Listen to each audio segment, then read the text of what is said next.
Small Town Expectations. My name is Brandi Rose. I'm here with my partner, Hales Bassing. Hey. We are here to bring you another small town story from another small town lady. Becky Johnson is our guest today, and we are excited to have her on. But first, we want to encourage you and remind you to like and review our podcast on whatever platform you are listening on, especially that Apple iTunes podcast. Yeah. That app, for whatever reason, has a very powerful algorithm that will the reviews and the rating system is really important on Apple. For whatever reason, we don't know why. We've just done some research and we learned that. Sure. So definitely go head over to whatever. Why can't I talk today? Head on over to whatever platform you listen on and like and review our podcast. Also, follow us on all social media. We are Small Town Expectations Podcast on Facebook and Twitter. Facebook, we're super active. We will give you lots of updates as the week goes on. We'll give you lots of prompts to participate in small town conversations. And on Instagram, we just post cool little photos. Yeah. You can see some behind the scenes photos oftentimes, and you can see some baby pictures and things like that of our guests. It's pretty cool. It is cool. So follow us on social media. If you would like to be on the podcast, it's super easy to make that happen. All you have to do is email us at smalltownpodcast@yahoo.com. Super simple. Give us your name and a way to contact you, and we will make it happen. Let us know that you want to tell your story and that you want to, whether that means we call you on the phone or we meet you wherever you're at to record. Maybe you even come into our home to record, whatever that looks like for you. We would love for you to come on, tell your short story, and share your experiences. That's smalltownpodcast@yahoo.com. And really, we've done a full year, and so we want to thank you for listening to our podcast. We mean that in a very humble kind of way. This is something that we started just as an adventure, as kind of a side, what's going to happen? What can we do with this? It's a passion of ours. Yeah. And this is where it's taken us so far after a year, and we are having so much fun. And in our last podcast, in the last episode, we talked a lot about how grateful we are for the people who come on and get vulnerable. And we just want to express that again, that we really are very thankful for everyone who puts themselves out there to come on and tell their story. Yeah. Because legit, those stories are encouraging and they're very inspiring. And today, We love people. yes, we do. And today we have another inspiring story. But before we get into that, we always want to highlight a community of some sort. Today we are highlighting a community idea, maybe is probably a way to describe that. Yeah. We want to talk about self-care today. We each have different ways that we take care of ourselves. We have stressful jobs. We have stressful lives sometimes. And it's important for people to know that there are ways for you to recognize when you need to take a break and when you need to do just give yourself a little TLC, right? Mine is my signal for me that I am stressed out and that I need to just take a break is this drilling pain right behind my left eye. Yeah. And then I start seeing floaters, and then I start getting tunnel vision where my eyesight literally starts to get into like this little, that's really high stress is That's whenever scary. I legit will, sometimes one of my eyes will just totally black out. Yeah, it's scary. That's when I call my boss and say, hey, I need to take a mental health day. And they go, yeah, we saw that coming. But I've been doing much better about taking care of myself before I get to that can't see place. And some of the things that I do to take care of myself, whenever I work a hard case, sometimes I'll call Haley and say, hey, I need to have some ice cream. And she goes, okay. That's how Haley knows that I maybe had a really tough case or something like that. Or just a hard day. It doesn't have to be after a case. But I'll be like, can we go eat ice cream tonight? She's like, of course we can. So we'll go have ice cream. That's the fast go-to. That's the fast... not a lot of work has to be put into that one. It just gets my endorphins going. Yeah. But some of the other things that I do is we play video games. Yeah. We just got this baseball video game, RBI 19, and it's the thing that we go and we play just one game, 9 innings against each other at the end of the day, especially lately because Haley's been really busy. And it's just fun. Yeah. I have a fun little dance when I beat Haley because... Doesn't happen very often. Oh, please. It happens all the time. We played last night and I hit 4 home runs with the Dodgers. So, in your face. Oh, man. So let's see. What are some of the other things that I do? We hang out with our dogs. I think that I have a cat who I got when I was in Texas because I was lonely and I needed affection and I needed something. And she is a little therapy cat, legit. The other day I needed to cry. I wasn't feeling well. My stomach was really hurting. And she came and hates our dogs. And she just recognizes that there's something wrong with me. And she'll come up and she just will be really cuddly and really affectionate. And I can't get her off of me. Yeah. And then when I'm feeling better, she's fine. And she doesn't want to have anything to do with me. But legit, like when I'm sad or when I don't feel well, she has a sixth sense about that. Yeah. Well, it's just the energy you're giving off. Yeah. But she's the only one that recognizes it. Sure. The dogs could give a crap about me. Selfish. About me feeling bad. And then Vega just wants attention just because he's this old man cat. And when he wants a pet, he wants a pet. But when he doesn't want a pet, he's going to let you know with those sharp claws. I think sometimes the dogs are the stress. Just like in this episode, oh yeah, little Maddie Bear chews through your cable. Oh man, yeah, you'll definitely you're gonna hear that moment. I forgot that happened. Yeah, we're sitting here recording, and we have a new little puppy. Her name is Maddow, also Maddie, also Little Bear. She has a lot of names. She's a pup, but she's what, like 12 weeks old? Yeah, and she's adorable. She has the sharpest teeth in America. Yeah. And so we're sitting here and she just chews right through the microphone cord. Just severs it in half. What a punk. Yeah. And literally Becky and I are sitting across from each other and I just start laughing because I didn't know what else to do. And Haley and I, thankfully, we are hoarders. We? Mostly Haley. No, we're like 3 minutes before we start a matinee in the show that we're doing, and Brandi calls with that panic squealed in her voice. I thought something major happened, and she just explains how Maddie chewed through the cable. And I was like, hey, look, I bet there's extra this kind of cable in this place, and there was. Yeah. So it worked. But also, I'd like to point out that wasn't your cable. That was my cable. Whatever. So we're unknowingly very prepared. Yep. So, but yeah, so sometimes our dogs are the stress.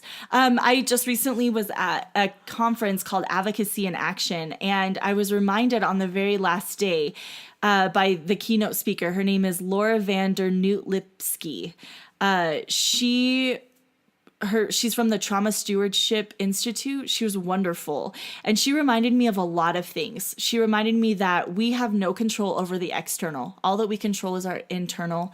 And that we sometimes have to just remind ourselves why we do what we do. Yeah. And for me, that in my job, it's why do I keep coming back? Why do I love advocacy so much? Why do I love being a prevention educator so much? And I remind myself that. And I have it written now on my mirror in my office so that when I leave my office, I'm reminding myself, especially if it's something that I am maybe not particularly looking forward to. I remind myself and it changes my attitude. Yeah. Legit, it changes my attitude like this, just reminding yourself why you do something. It's cool. Yeah. She also talked a lot about fitness and how fitness is really important, is an important part of self-care. And I recognize that. And now that it's summertime, it unintentionally gets a lot easier because I'm lazy in the winter. Like, I'll admit that. I'm not too prideful to admit that, over the winter I gained some LBs that needs to go. I hate winter. It's cold and there's nothing to do when it's cold. Yeah. So we did we did gain some lbs, and so hopefully by getting active now that it's warm outside and Maddie is going to be done with her stupid shots soon, we'll be able to start going places and doing lots of things out at the lake and walking, Yeah. you know, briskly. One of the things that Laura said was that we need to get our heart rate up and break a sweat for 30 minutes every day. Cool. She goes, get your heart rate up for 30 minutes and break a sweat every day. And I'm like, okay, I can do that. It's something that I just need to set my mind to. Yeah. Because I can do that and I want to do that. Well, in the summertime, pretty much just go outside and there's your sweat. But get your heart rate up for 30 minutes every day. Sure. And I want to make that commitment, and I'm putting it out there into the universe, because once you do that, there's a lot of people that, can be very shameful when they ask you. They'll hold you accountable. Yeah, unintentionally sometimes too, will hold you accountable. And I need that. Yeah. I do. I need that. So I'm going to say to you all, hold me accountable. Prove it. But Haley, what are some of the ways that you take care of yourself? What's your self-care? I think just getting outside, and we like to play golf. And that's something that is a little bit stressful in its own. So it allows you to not worry about anything else in the outside world because you're thinking about your game, you know? Yeah. But also taking the kayaks out, that's something that you look forward to. What other things? I've recently delved into woodworking. Yeah. Oh, that became a huge, huge part of your self-care. Yeah. Was woodworking. Almost went into an obsession, but then things got busy again, so it was good. Yeah. We have a lot of little things in our house now that Haley has made that are really, really great. I'm not saying that in an annoying kind of way. Yeah. They're really good stuff. And we gave a lot of gifts for Christmas that were your self-care, the products of your self-care. It's cool though. Because then it's, here's some flower planters and stuff. So then that delves into some more just individual time of having all the media turned off and we're planting flowers and we're tending to them. Mm-hmm. You know, that's something that I think is healthy, and it's that nature, and my hands smell like dirt. And so it releases these endorphins, and if we start a garden and all of that goes with it, you know, so it's helpful. But it's cool to be in the shop because then you throw on a podcast and you just do what you do. You put your headphones in because the saws are loud and the vacuum's going. So it allows you to disconnect and just be there in that moment until you're able to complete something, which is really nice. Well, and we have a new journey coming next semester of what your life is going to look like. And then in turn, it affects my life. Because this is all about Brandi. So do you want to tell people what you're doing next semester? Sure. I mean, I'm just going to teach instead of not teach. I guess. I feel like I've been teaching anyway. Sure. But you're actually going to be the person in charge. Yeah. Which is really, really cool. It's something that is exciting. On our first date, I remember asking Haley why she's not a teacher. And she was like, because I don't want to do it. I don't want to go back to school. I still don't. And I was like, that's weird. You will. Like, just hang out with me for a little while, and I'll encourage you. And 2 years later, here we are. She's ready to get her teaching degree. It's time. Is it time? Yeah. I know it's time. I'm just kidding.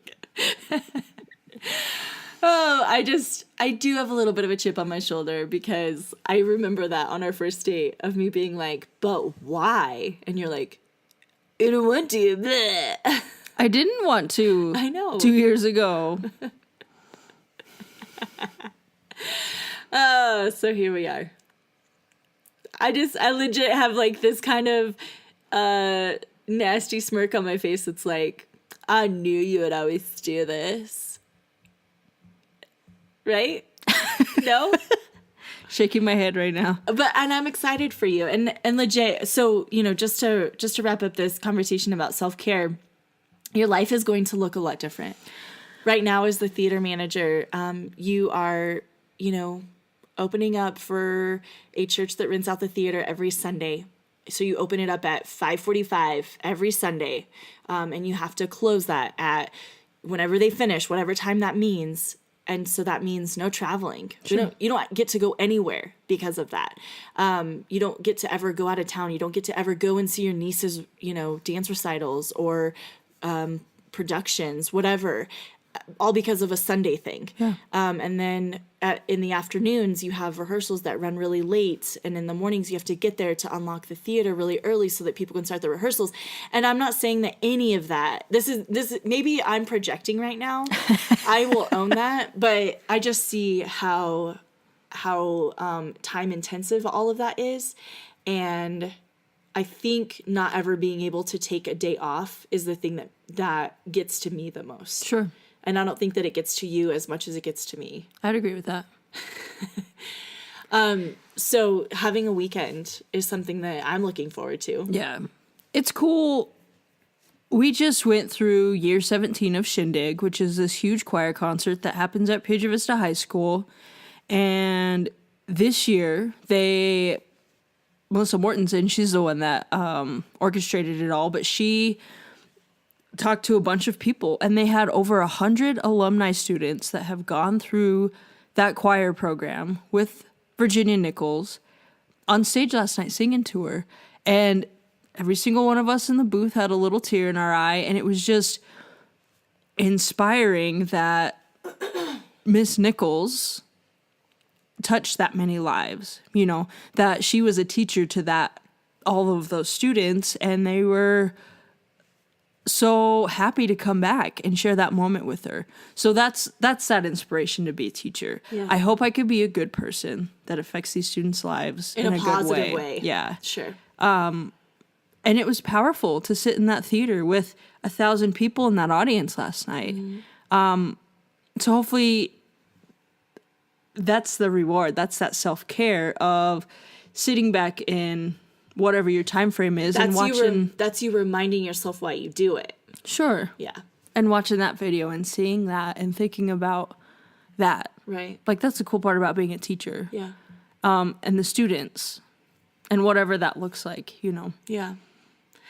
So we want to encourage you to recognize what your self-care is, or maybe we want to encourage you to recognize that you need self-care, that you need to take care of yourself, and that you have to take care of yourself for the longevity of your job, but also for the benefit and the care of your family. Yeah. One of the things that this speaker said, Laura, she reminded us that, we may not recognize when we need to take care of ourselves, but our family does.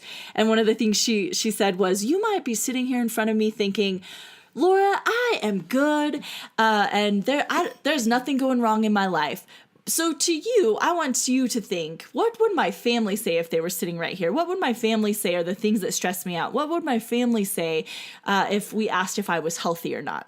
And then people have to look and go, how do people perceive me? Yeah. And so maybe that's something is you don't recognize that you need a little something, but other people do. Sure.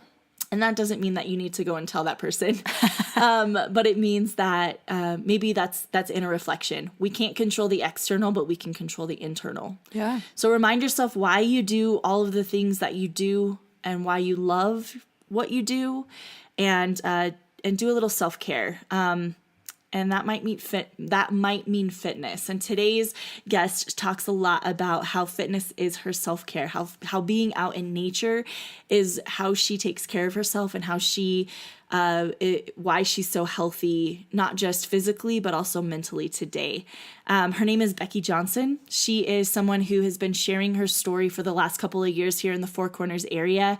I've heard her speak at the Four Corners Indian Country Conference, and she told her story. That was the first time I ever heard her speak. And then now, just because of my job, I get to see her often in the community doing other things. But then also I've had the opportunity to go and share our services in the same space that she's telling her story. Just share with people what sexual assault services does for our community. Yeah. And I've been able to rub elbows with her, and I'm thankful for that.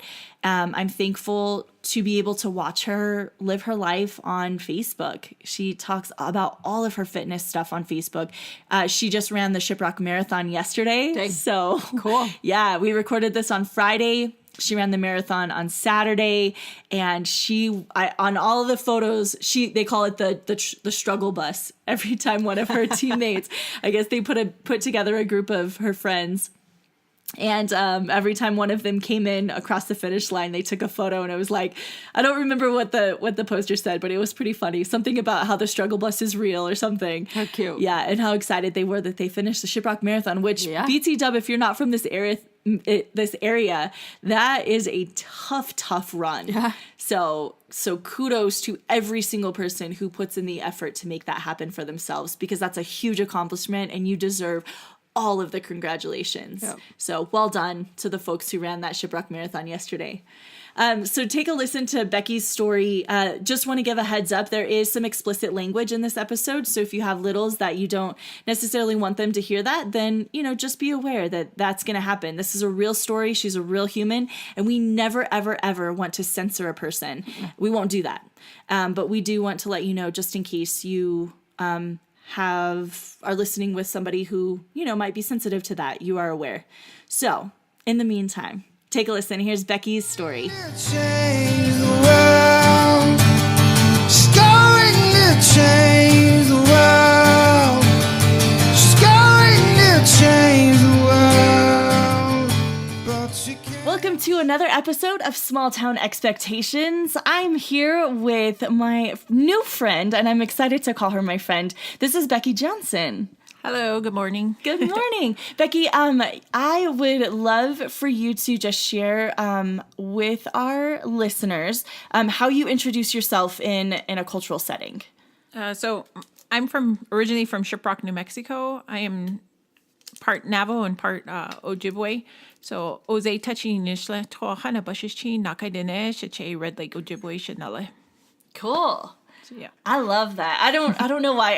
I always talk to Rachel and Shannon about how I would love to be able to look back and go, here's who my grandma is. Here's who my maternal grandma and my paternal grandma and all those things. And I just have never done that research. It's something I really want to do. Yeah. Because I admire that. Cool. So, yeah. I'm like, yeah. So we have been talking about you being on this podcast for a while, and part of it is because you do this really cool thing every year. I think you just did your second annual run. It's the fourth annual. This year was fourth annual. Oh my gosh. Yeah, okay. Sorry. So fourth annual run. And we're going to get into kind of what that run represents in a little bit, but we've been talking about you being on this podcast for a while. And so I'm just stoked for you to finally be here in my home, hanging out with me and my pups while they're, rolling around on the ground like crazy heads. So you might hear the dogs in the background just in case you're wondering what those little yelps are. They're playing.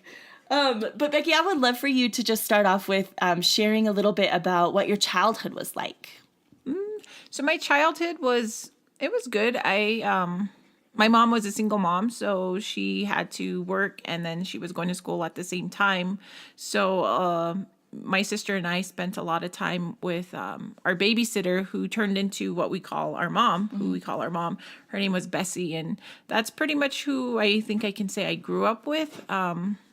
And it was just because my mom, had other things to do to help raise me and my sister alone. Mm-hmm. So I was fortunate enough to have somebody there to fill that role model as a mom. And she taught us, everything from how to respect ourselves, how to cook, how to clean.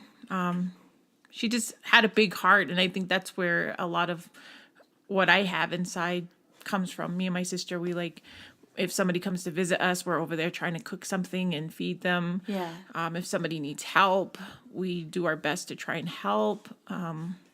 Because my mom Bessie, she didn't have much, but I always remember seeing her, opening her home and feeding people and giving them stuff if they need it, if they need help with something. She didn't have much, but she was open. And so that's how me and my sister are. I don't have any expectations when I help, and so does my sister's the same way. If I give something away, they can do whatever they want with it. And it's a gift. Yeah. So when I see people sharing that they help somebody and then later they're mad because that person sold it or something and they get all mad about it, I'm like, why are you getting mad about it? Yeah, I You think know? the same thing oftentimes. Like, that you gave that to them, so shouldn't they be able to do whatever they want with it? Yeah, that's just me, and it that's like something that I just think, oh my God, how can you do that? How can you say, oh, I give, but then you have expectations on it, Right. But I guess not everybody's like me and you would be, Right. But yeah, so that was my childhood. I just lived in Shiprock. Had many people fill in as a role model for me as a mom. My best friend's mom was the same way. Her and her family, they took, when I didn't have somewhere to go right away, I was always welcome at their house. Mm-hmm. They took care of me, and yeah, it was pretty good. And so all of this, how old were you when all of this was kind of happening? Just from birth till I left home. Okay. So really, like, all of your kind of adolescence, this is Yeah. how you were being raised and what you were being taught. Yeah. That's really cool. Yeah. What? How far apart are you and your sister? I think we're 5 years apart. Okay. I think we're 5 or 4. And you're older than her, right? No, she's older than me. Oh, okay. Oh my gosh. So you just posted some photos on Facebook, kind of older photos, and I was thinking you were the older one. So you guys look, I mean, like, Yeah. super, super almost identical. Yeah, she was she was smaller than I was, and she always looked younger. It was so funny because one time when she was pregnant, we went to go eat at a restaurant, but they had the all-you-can-eat breakfast thing, and the waitress was like gonna give her the child's price, and there she is. She's like all pregnant. we always laugh about that. But yeah, she's That's awkward. She's old. She's older than me, but yeah. Yeah. Well, and she's 5 years older than you. Yeah. Wow. We got really, when we were growing up, it was just always her and I. My mom, Bessie, she had older kids as well. One girl and then 2 boys. So we call them our brother and sister. Mm-hmm. And I think when I was like 11, 10, maybe 10, my sister Lisa passed away. And I think her passing is what kind of bonded us really strong together. Yeah. And we grew. So from that day on, we always just kind of stuck together. And of course, she's older than me. I still did things with her and ran with her friends. And I just always fit in, and everybody always thought I was older. Yeah. How did your family handle the trauma of losing your sister? It was pretty rough. Like, I want to say our family kind of slowly grew apart. Yeah. But her and I, we stuck. You've had each stuck other. together, yeah. That's cool. Yeah. Yeah, it's really tough. My sister and I, we lost our dad when we were really little, and we both handled it much differently. And we still to this day, have handled that much differently. But as adults, it's the thing that really has brought us together too. And so, yeah, I mean, it's really, it's interesting to see how families navigate that trauma and navigate just that loss. Yeah. Yeah. Missing person. Yeah. So, because it's exactly what it is. Somebody's missing from your life, and that's hard. Yeah. So, what was it like being a teenager growing up in Shiprock? Right, is where you grew up. Yeah. So, what was that like? It was fine. I spent a lot of time playing like softball and basketball. Oh, okay. It was just typical, you'd leave home in the morning and come home at night. Yeah. But yeah, I played a lot of softball, and so my weekends and during the summer especially, we would go play in different tournaments. I'd have friends that would come pick me up early in the morning. We'd be gone all day and come back really late, and then have to be out again early the next day and to finish up our tournaments and stuff. And we'd play all over the place. But yeah, I bet we played softball against each other. maybe. Yeah, because I think we're the same age. I'm 40. I think I'm 41. Oh no, you're not. So I did not think you were that old. yeah, we didn't old. play softball against I'm an old lady. I'm 34. Oh, okay. But I was thinking that you and I were the same age. I don't know why. I just always thought that. No, I'm old. But you don't look like you're 41. Are we back? We are back. So technical difficulties. This is what happens when you have a little tiny puppy who has no boundaries at all. So we were talking about playing softball, right? Being athletic and playing sports. Yeah. Yeah, I totally lost it. I know, me too. I'm so sorry. So what was it like? You were talking about your childhood and being in junior high, things like that. What kind of adventures did you go on? I didn't go on too many. I mean, we just if it was summer, we just played outside, and I took off with my friends and hung out a lot with my friends. Yeah. Cool. So there was something, there's something very significant that happens in your life that kind of has taken you on this journey that you are on now. And it was super traumatic. And it's the thing that you really kind of fight against every single day as adult Becky. What was that experience, and let's talk about that journey that you were on in that time period and where you've come now. Okay. So when I was 13, it was in the summer months, June, I can't remember the specific date, but in June of 1991, I was sexually assaulted. Well, I guess I was raped. I think sexually assaulted is like a kind word, but for what happened to me, I just call it what it is, and that's rape. Yeah. And I know that horrifies people, but for me, saying it just kind of is something that shows you can talk about it. Right. It's not a scary word. It's not a bad word. It's something that's a part of a lot of people's lives. I always thought it was just only me that went through it, and I couldn't say that word for a long time, but now it is what it is, Yeah. And I, I can't say how much that day changed my life. Right. The day that happened, that morning, I had actually spent the day playing at a tournament, and I had been brought back, and then that's when that happened.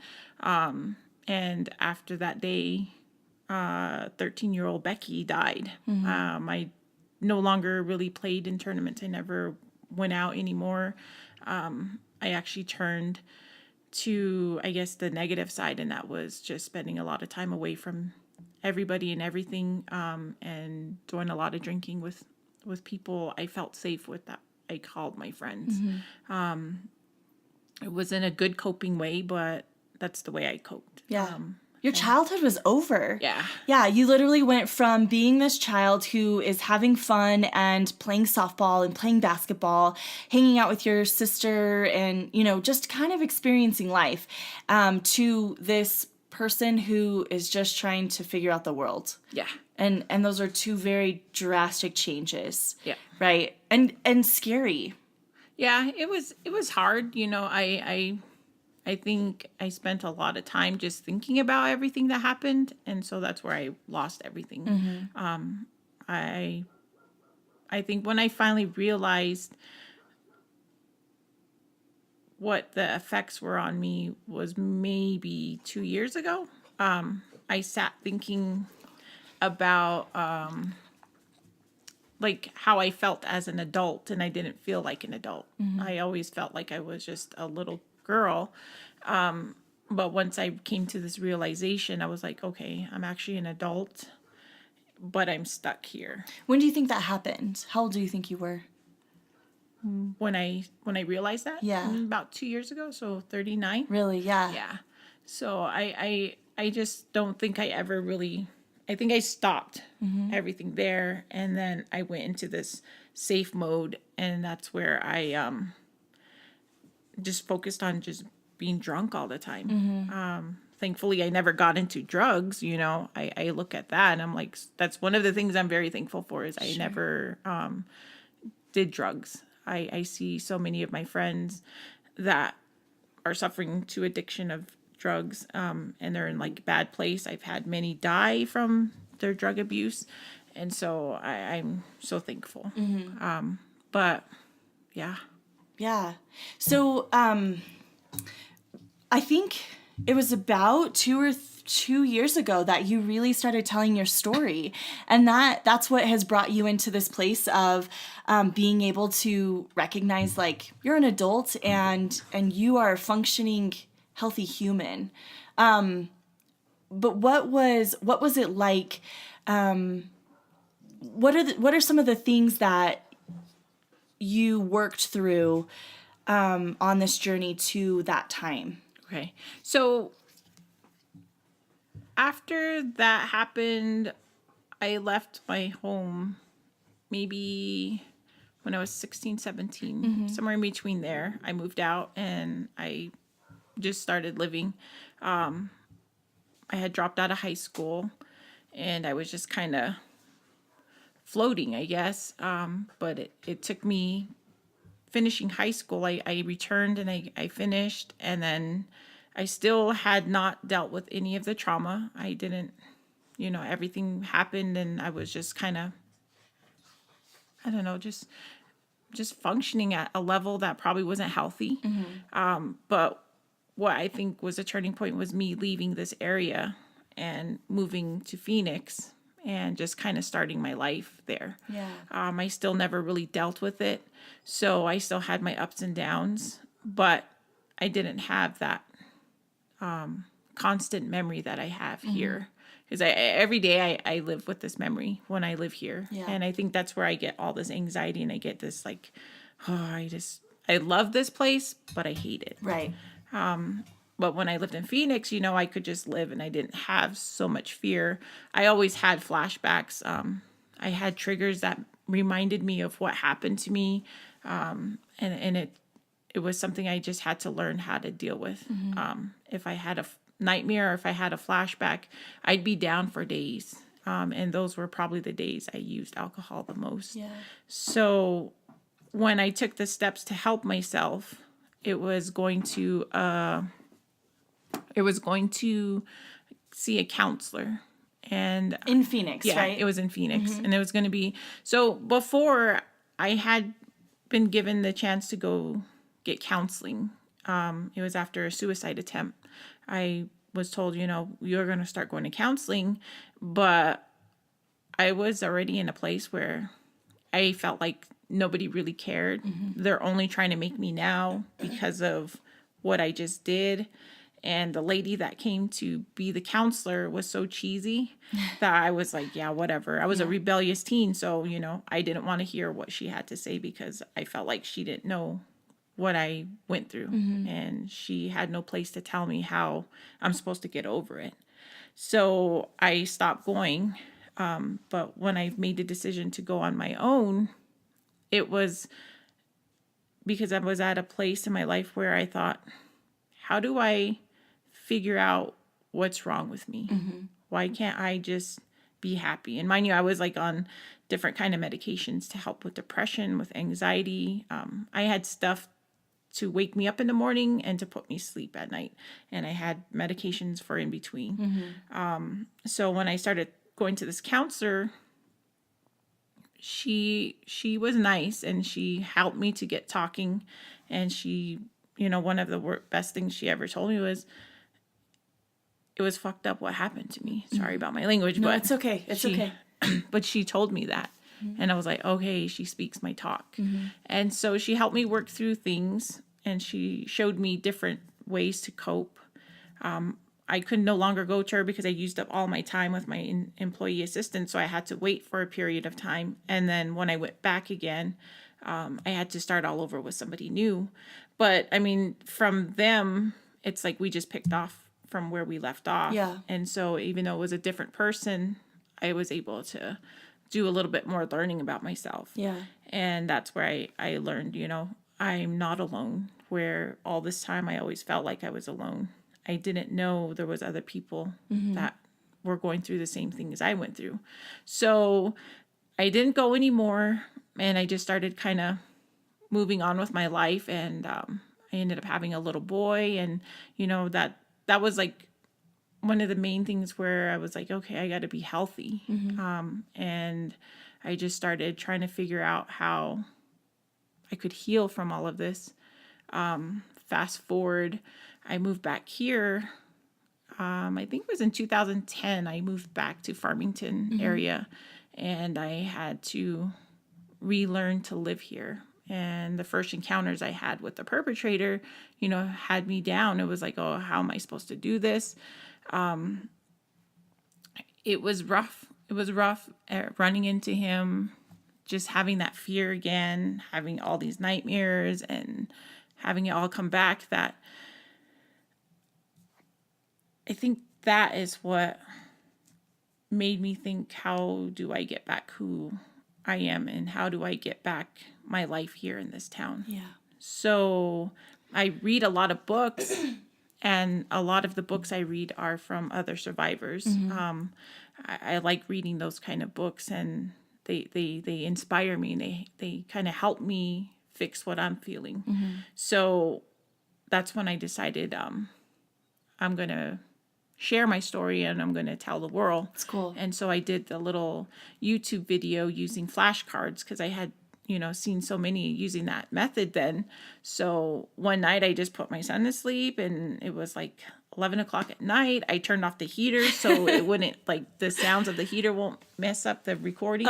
And I just got my little digital camera that has that recording feature, and I just like hooked it up, and I wrote out my little note cards, and then I had to decide what music I'm going to use for the background. And so I had to set up the camera, and then I started going through the slideshow. I mean, just going each slide, and I was like, how long am I supposed to leave them? Is it going to be too long? Is it going to be too short? Can they not read it? So it was like a learning experience, and I had to sit there and I watched it. And I was like, okay, I didn't get through this slide, so I'd have to go back and re-record.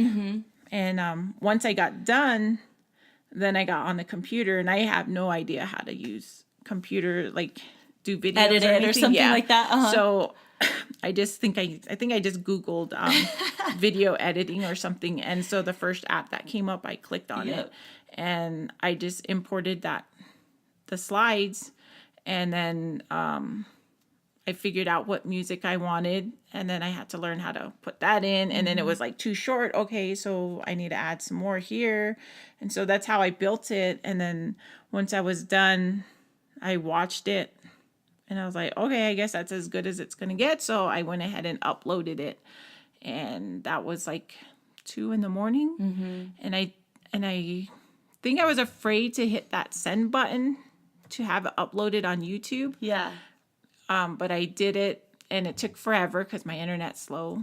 So I got it up. It finally downloaded, and it was there.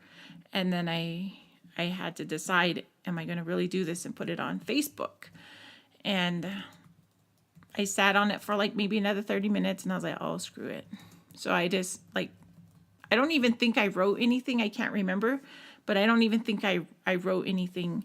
And I just uploaded it on Facebook. Yeah. And I hit send, and I turned it off, and I went to bed.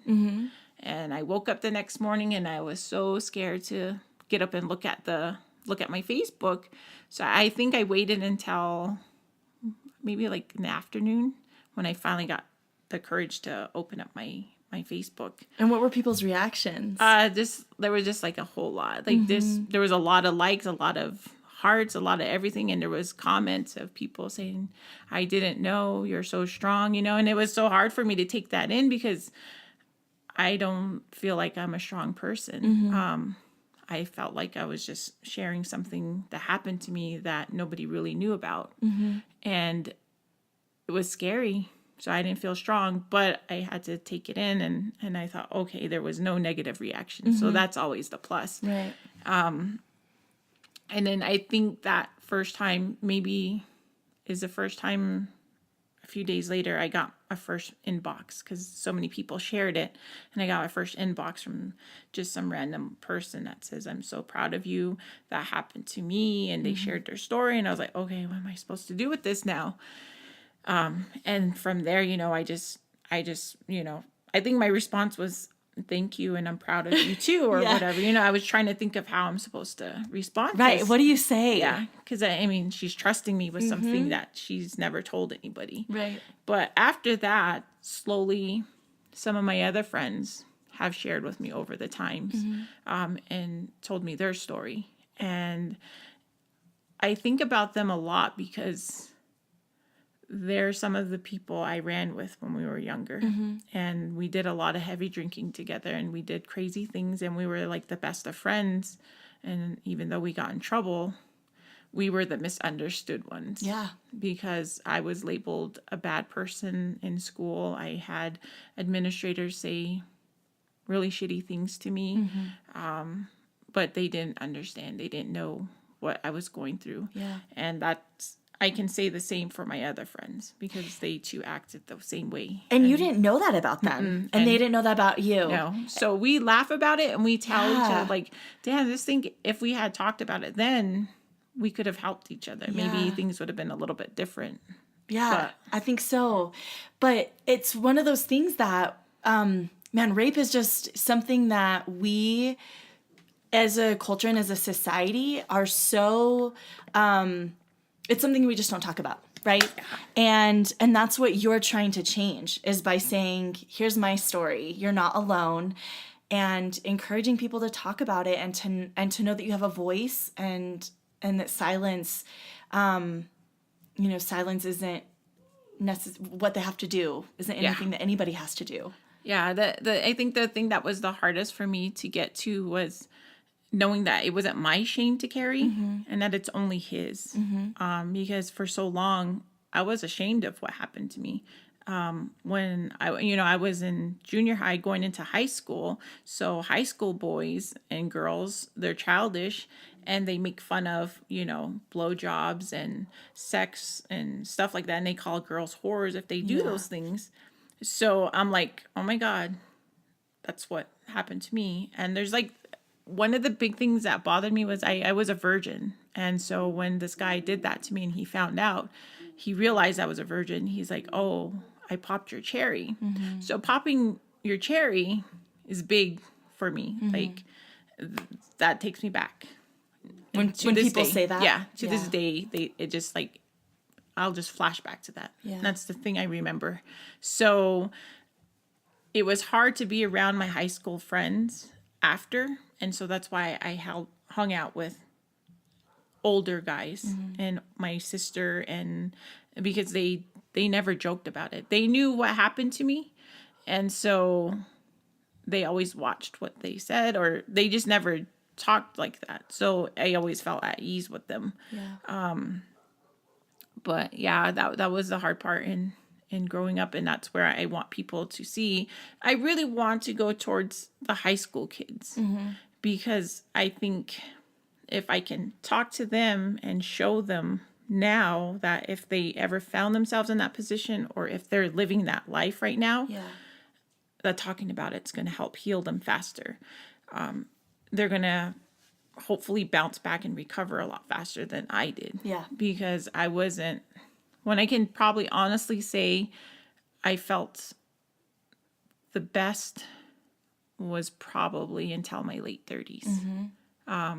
And now I'm 41 going on 42, and I'm like even more better. Like I every day I'm better, but I know I'll never be 100%. Sure. And accepting that was huge for me. And so when I hear people talk, I can always spot out the people who have never experienced it versus the people who have, because the ones that haven't experienced it kind of tell a fairy tale ending to, if you get counseling, this is going to happen. If you do this, your life is going to be 100% perfect. Sure. But for me, I tell it the truth, and that's, we're never going to be 100%, but we're going to be pretty dang close to it. And it's going to be a lifelong thing. Nothing's ever going to make it go away, and you're always going to have triggers. But the good thing is, when you get those flashbacks, when you get those triggers, if you have that counseling behind you, you know how to deal with it so it doesn't hold you down. Yeah.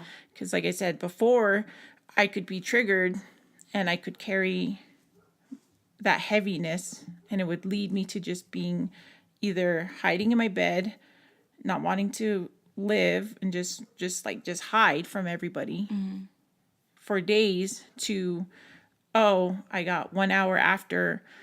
Yeah, that 1 hour I feel heavy, and I feel really mad, angry, whatever. But then I think about all the positives, and that's something they taught me in the counseling sessions, and I just bounce back, and then I'm okay. Are there some days harder than others? Sure. I mean, I'm not going to say it's only an hour all the time. There are days that I'll find myself thinking, and then what do you know? I'm finding myself sleeping a lot more. Right. And so I'm like, I have to try and figure out how to kick myself out of that mode. And that's where my exercising kicks in. If I can push myself to go out and exercise, then the next day won't be so hard, and the next day won't be harder, and then next, I'm back, and it's okay. Yeah.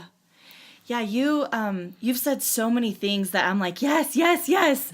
And one of those things is perspective, right? We walk around having this idea that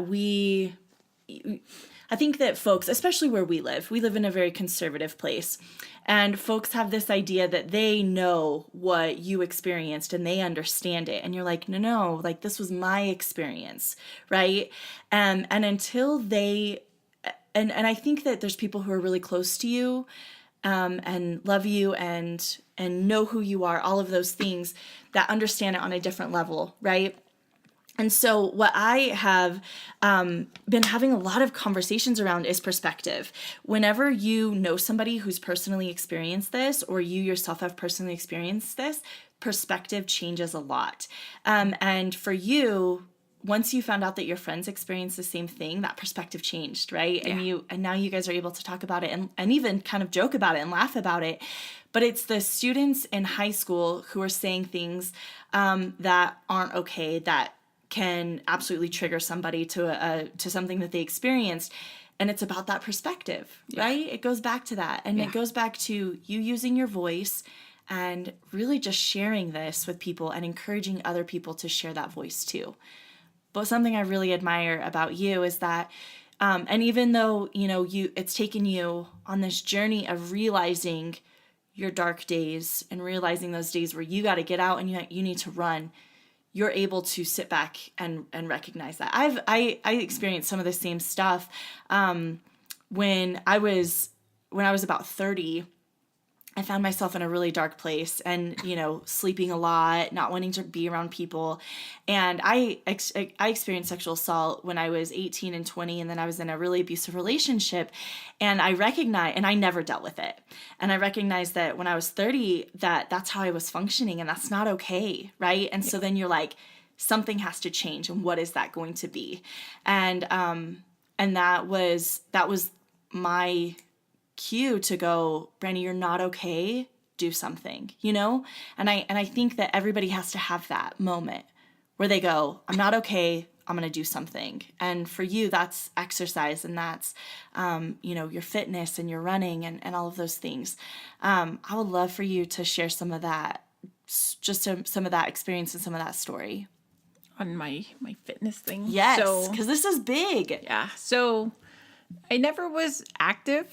Like, all I did was drink and go to work and eat. I love food. Me too. So I was like pretty heavy. Like, I was a big girl, and I never really realized how heavy I was. And like I said, I was like on all these medications, and I had also medications for like high blood pressure.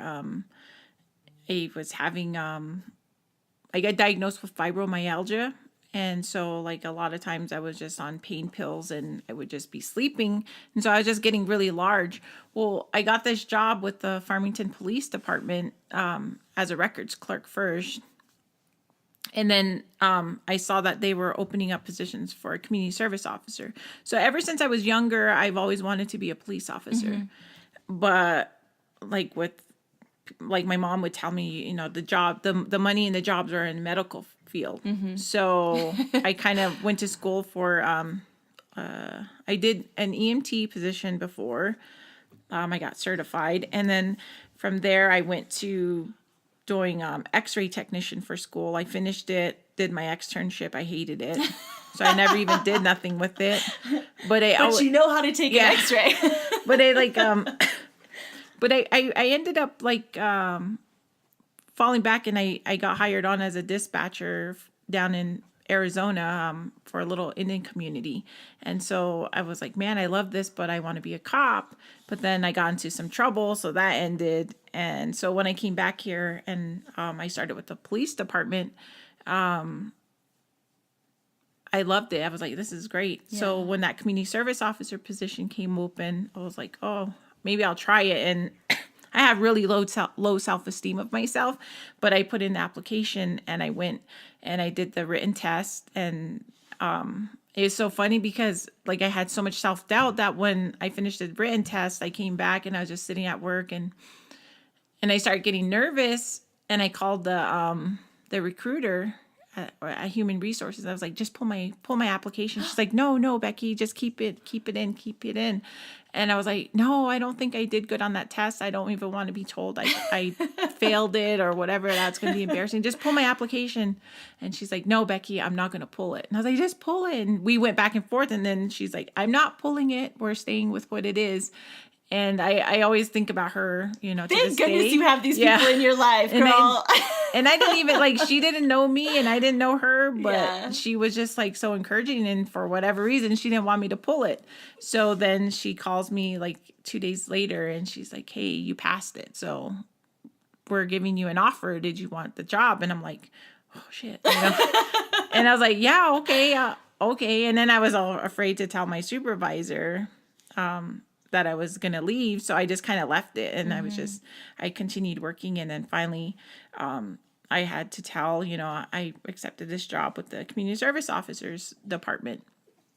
And so they give me my start date, and they were going to try and do something different to where they were going to have like a mini academy. So they said, we're going to wait till we hire more CSOs, but we're going to go ahead and have you, go with the cadets that are going to the police academy. And I was like, oh, okay. And so at that time it was just one girl, and then I got thrown in with her, and she was like, gosh, she was super young. She's like in her 20s, physically fit, you know, and here I am, 289 pounds, never exercised, never did anything. And so they just threw me in with her, and they would PT us all the time, and I couldn't. What does PTS stand for? Like exercise. Oh, okay. So they would make us exercise. Okay. And they would make us do like CrossFit stuff, run, do a lot of running, and I couldn't run. Like I don't know how many days I went home just sore and crying, and like, what did I just get myself into? And you know, I probably can't do this.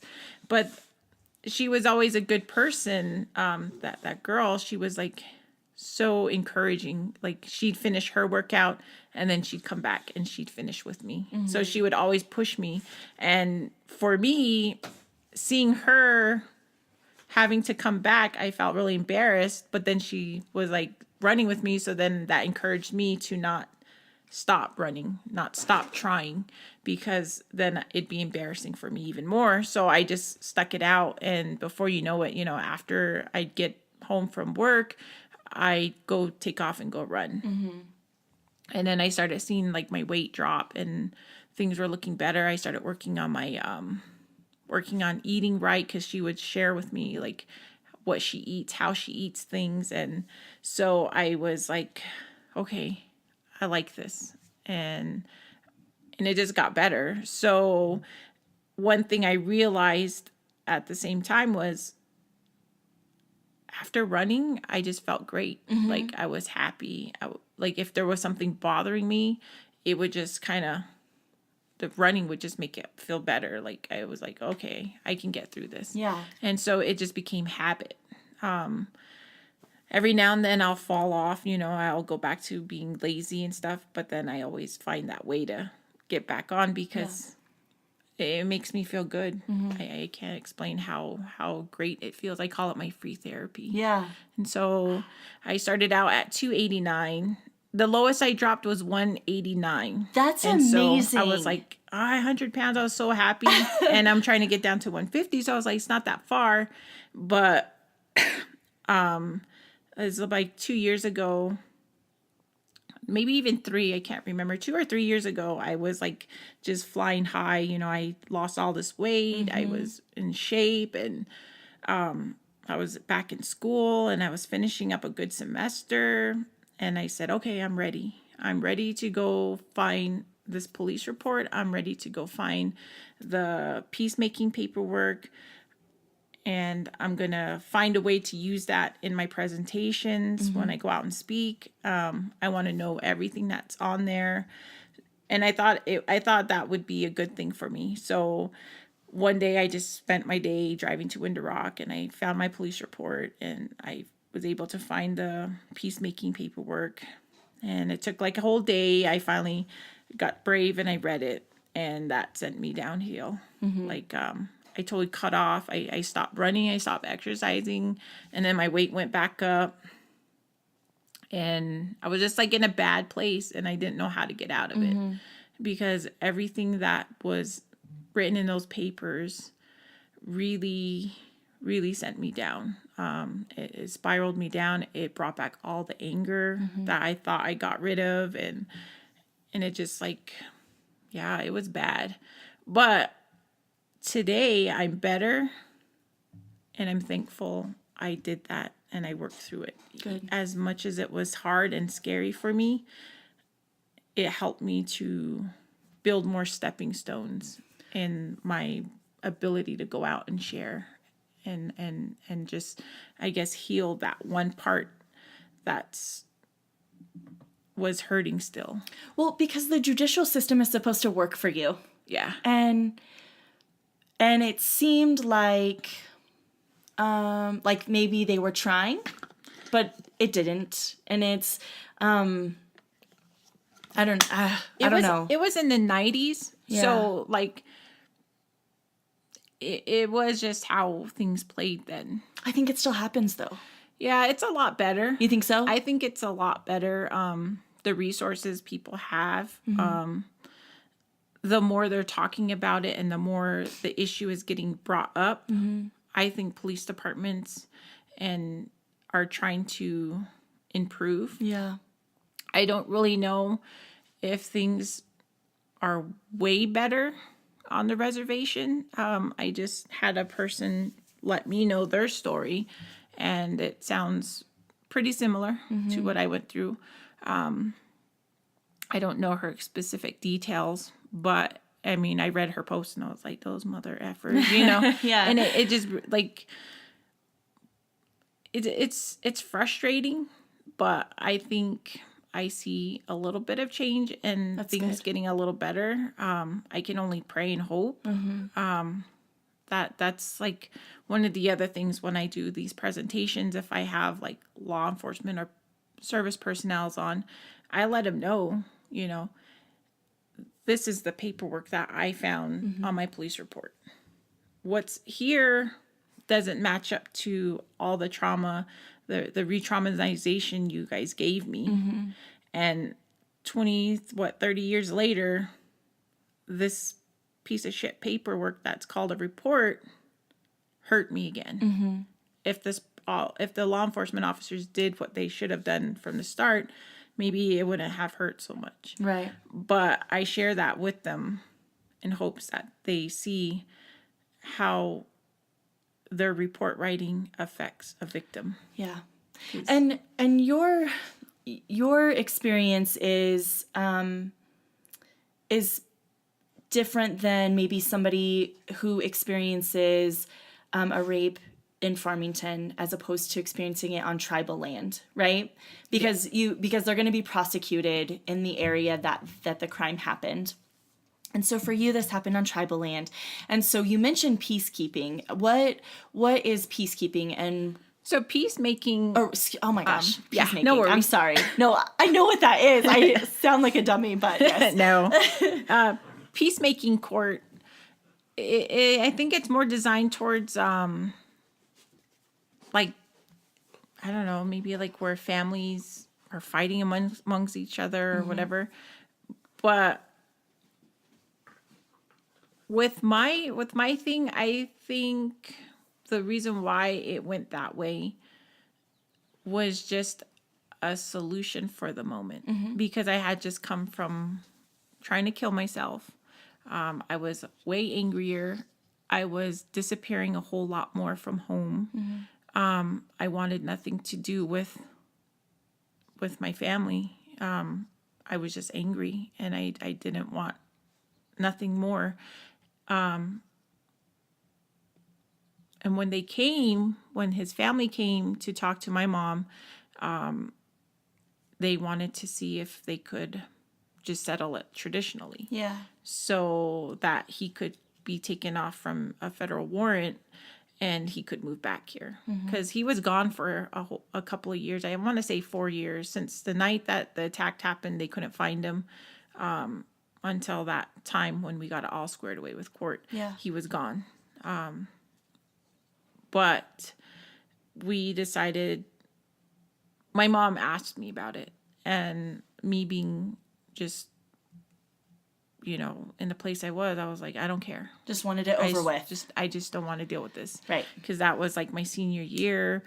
I had just tried to kill myself, and the day we had to go meet with the federal prosecutors was actually the day of what would have been my high school graduation. But I had dropped out just like a couple months before, maybe 2 months before, because all of this popped up. Yeah. And I just couldn't deal with it.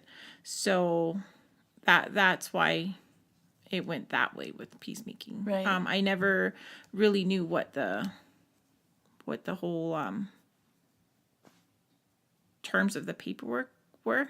Yeah. Until just a few years ago. I kind of knew there was money and stuff that was supposed to be paid, but I didn't know exactly how much. Sure. And it was when I read it, like I was so mad at when I read it. And then there are things my mom never really shared with me. Yeah. That I found out when I went looking for this paperwork. I saw that after all this happened, he didn't make the payments like he was supposed to, because I think he had like a 1 year or 2 year term to finish it. And so we were hitting 4 years and he still hadn't fulfilled his part on it. And I guess in between those times, he started to say, I don't need to pay nothing.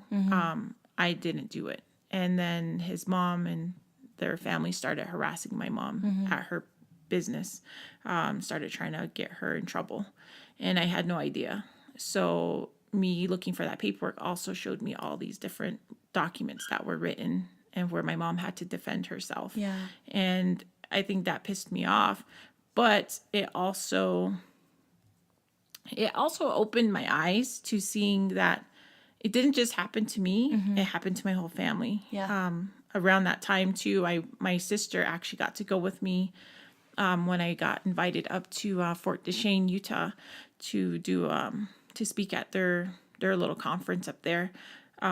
We had that drive together and we got to spend time. And after, on our way back, we were able to talk about what happened. And we never really talk about it. And I learned so much from my sister about how she was blamed for it, how people made her feel like it was her fault in some ways. I ruined her high school graduation because her graduation party was dampened because of what happened to me. We had it, but it wasn't what it probably should have been. So everything that happened at that time, helped me realize, okay, I need to not be angry with anybody else. I need to apologize to my family because all this time I was being selfish and thinking it was only me. But my reality now is how much hurt I caused my mom. And I know she's living with a lot of guilt. And I always am afraid for her when she comes to hear me talk because I don't want her to feel guilty. Yeah. We did the best we could as a family, and she did the best she could as a mom. And I can't imagine being a mom to somebody like I was and just having so much worry and wondering, is she coming home tonight? Is she hurt out there? Is she going to die? I'm sure that's what my mom lived with. So I'm at a point where I'm trying to correct it And I know sharing my story isn't only hurting me and healing me, but it may be also hurting my family. Yeah. But hopefully it heals them in their way. And I really hope one day we can all maybe go to counseling together and try and correct all of the feelings we all are carrying. Sure. Because I don't want my mom living with any guilt. Yeah. I don't blame her for none of this. What we did was the best we could do, and it was shitty, and the outcome was shitty at the time, but I'm fine now. And the best thing that's freeing is sharing. Yeah. And just accepting what's in the past. Well, you know, and you've come so far. You've worked on yourself a lot, and you lost 100 pounds. Holy crap, lady! It's like a whole human. And I think that when our family members, or when just people who we're really close to, see us working so hard to help ourselves, that communicates that you are okay, and it communicates that we are okay.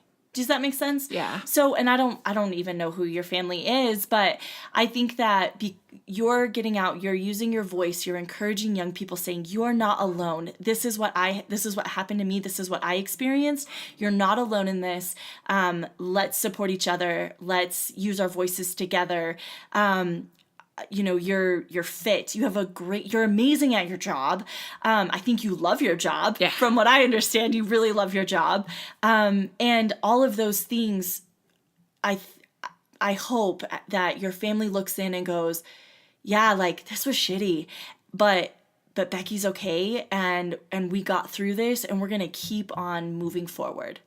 Does that make sense? Yeah. So you are in a position where you get to use your voice in a very powerful way for young people, and just a generation of people, right? 1 in 2 Native women will experience sexual violence in their lifetime. Yeah. And you get to say, this is something that I experienced. Let's support each other. That's huge, Becky. That's not to put any pressure on you or anything like that, but it's something to really be admired for. And I do admire you for that. And I think that what you're doing is really good work. And I don't know, I just appreciate you being vulnerable. I say this all the time on my podcast, that people get vulnerable, but it's true. I mean, you made a YouTube video, and I tried to find it because I wanted to see how many views it had, but I wasn't searching the right words, I don't think. No, Let's see how many hits it has, because... So they always shut it down and start it up, so just take that out. Okay. Take it all the way out. Oh, all the way? Okay. Yeah. And then BJ, Beajay. Just go? Yeah. Okay. And then I think it's that one. Oh, okay. I see what you're doing. And then that one. Cool. So it has 399 views. So and it's been taken down and put back up. So it's like off and on. And then I have it on Venmo, but I don't know how many hits are on that. Mm-hmm. But yeah, they always take it down. And why do they take it down? Well, what do they say because about of the it? music. Oh, because it's not copyright. Yeah. So like it's so weird because they'll take it down, and then I'll check it like a month or 2 later, and it'll be back up. Yeah. And then they'll take it down. So I don't know what the true numbers are. But yeah, I've had people share it. It's safe to say it's in the thousands. Maybe. I think the one I did with Ike, just that one is like over 1,000. That was the one that we had up. Becky's story. That one has 2,100 views. Yeah. I'm always trying to get people to share it. Seriously. Like share both of them. I usually send the Venmo link because that one they never shut off. Okay. The YouTube one, it'll just get cut off out of nowhere. When it's getting too many hits, then they'll take it down. Yeah. But on Venmo it doesn't. But I always try and get people to share. But I think the topic of sexual assault makes people not want to share it. I mean, you see the dumb videos and like how people are like being funny and stuff, and those get taking tons. A spoonful of cinnamon gets a million hits, and you're like, how did you just get paid to take a spoonful of cinnamon? Yeah, like, right? Yeah, I hear you. Yeah. Some of my friends, like most of my friends don't share my video. Some do, but it's like very rare. And I don't get offended. Like it is what it is. But when I see other people taking it, like when I get notifications, like it's being hit on and stuff, I'm like, oh, okay, well, that's good. Yeah. And that's like I always tell people, share my video. It doesn't hurt. You can share my video. And then like, I'm always throwing my name out there. Call me if you want me to come talk. Yeah. Yeah, but Well, we're going to share the IHS one. IHS kind of scooped you up and said, we want to walk alongside you in this journey, right? And so they there's posters all over the place with your face on them, out in just a beautiful landscape. And that's how you have gone on this journey of healing, really, is by being in nature, by finding fitness, loving your job, using your voice, all of those things. And I think that's also something that, is really admirable too. Yeah, I love hiking. I'm so glad it's warming up, Me too. I actually was thinking about going to hit somewhere this weekend, but then things are popping up. So I'm like, oh, I can't make it this weekend. But next weekend I'll be running up in Zion, doing a Ragnar. So I'll get to be out there in the mountains again. And then I plan to hike Angel's Landing on Sunday before heading home. And then I kind of want to go hit Sandia the next weekend on Friday or Thursday or Friday, go hike up Sandia. I was told there's mountain lion spottings and stuff, and I'm like, oh well. If it's my time to go, it's my time to go. I guess, right? But yeah, I plan to do a lot more running going up towards Ice Lake. You know how tough the switchbacks are. Is that near La Plata or near Silverton? No, near Silverton. Okay. Silverton. But I want to run that more. I'm gonna prepare to run another 50K the end of this year, so that will help with my training, and I'm hoping to finish that 50K in at least 8.5, because last year it took me a little over 10 days, right? Hours? No, just kidding. Days. 10 hours. A 50K. Okay, so a 5K is like 3 miles. How long is a 50K? 32. I can't even imagine. Yeah. That is like totally out of my perspective of understanding. Yeah, I like it.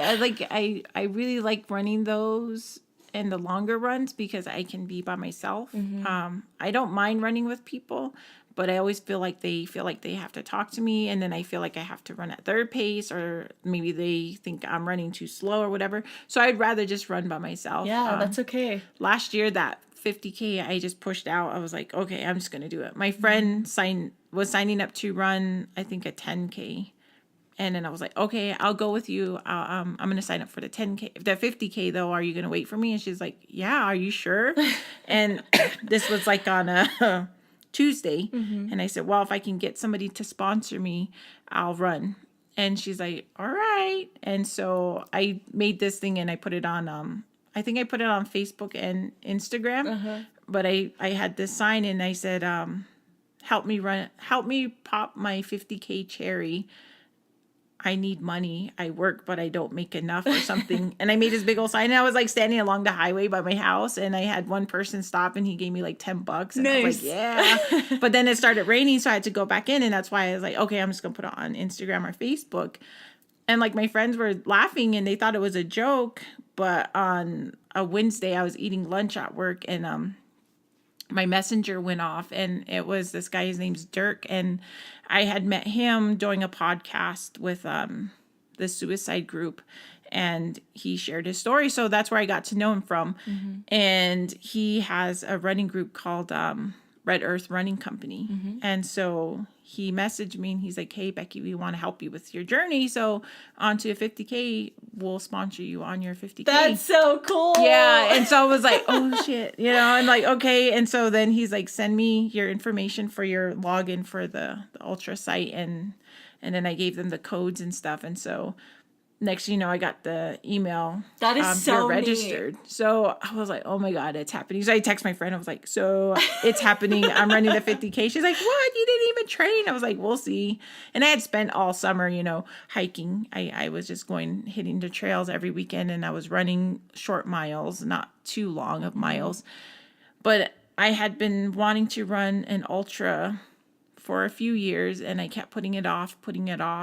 And so that was my jump in, and I didn't know what I was getting myself into. All I knew it was a trail run in Navajo Mountain, and it was a tough one. But I also did a lot of thinking and praying, and at the time, I was dealing with that whole the paperwork still, and I just let it go that weekend. That's like one of where we ran was like a good place for Navajos, it's like Indian country. So there was like a lot of old hogans and stuff, and I was just out there all by myself in the middle of nowhere running, and I just let it all go. And since that day, I don't have any bad feelings about that stuff. Again, you being like, I have to do this. This is something that I have to do. And it scoops you up and it takes you out of that darkness. And, I just want to keep pointing to that, because that's so good. It's so good that you recognize that you're in a place that's low and you're like, I'm going to go run a ultra. I don't even know what an ultra is. It sounds intense. You just say, but you did it. And you're like, and it's Navajo country, and it's where I felt good, and it's where I feel alive, Yeah. So it was a good experience. I'm trying this next year. I'm like, okay, I'm going to try and finish it in 8.5. Because last year I was like, as long as I can finish it in 10 or under, I'll be good. But then it ended up being like 10:20. I sat at the aid station for a long time at one spot. And That's then okay. I walked. Yeah.